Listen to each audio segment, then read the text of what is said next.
অভয়ার খুনে এবার বেরিয়ে এলো আসল কালপ্রিটের নাম, যাকে সেই বড় মাথা ফোন করে ওই দিন আর্জি করে অভয়ার শেষ করার নির্দেশ দেওয়া হয়েছিল। অভয়াকাণ্ডে জড়িয়ে গেল এক মহিলা আরজিকরের কর্মী, আরজিকরের মহিলা ডাক্তার যার নাম, সেই সঙ্গে আরও পাঁচজন যারা এখনও খোলা আম বাংলার বুকে ঘুরে বেড়াচ্ছেন।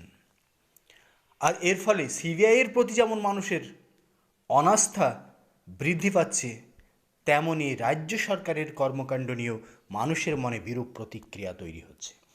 অভয়ের কাণ্ডে এবার সরাসরি জড়িয়ে গেল সেই মহিলার নাম, যার ডিএনএ অভয়ার শরীরে পাওয়া গিয়েছে।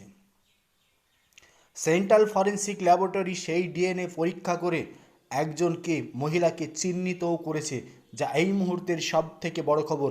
কয়েকদিন আগেই আমরা এই খবরটি পেয়েছিলাম যে অভয়ার শরীরে আরও কয়েকজনের ডিএনএর উপস্থিতি লক্ষ্য করা গিয়েছে, যা সেন্ট্রাল ফরেন্সিক ল্যাবরেটরির বিশেষজ্ঞরা প্রমাণ করেছেন। কিন্তু কে সেই মহিলা তা কিন্তু পরিষ্কার হচ্ছিল না।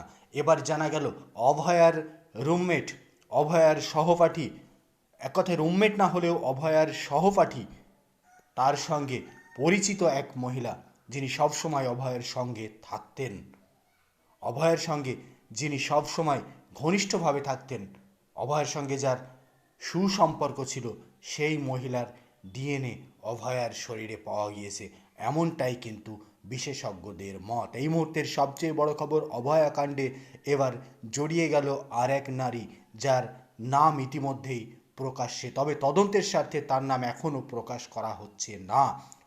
সোশ্যাল মিডিয়া থেকে শুরু করে ওপেন প্ল্যাটফর্মে তার নাম এখনও প্রকাশ করা হয়নি, কিন্তু ইতিমধ্যেই তাকে চিহ্নিত করা গেছে। এই মুহূর্তের সব থেকে বড় খবর।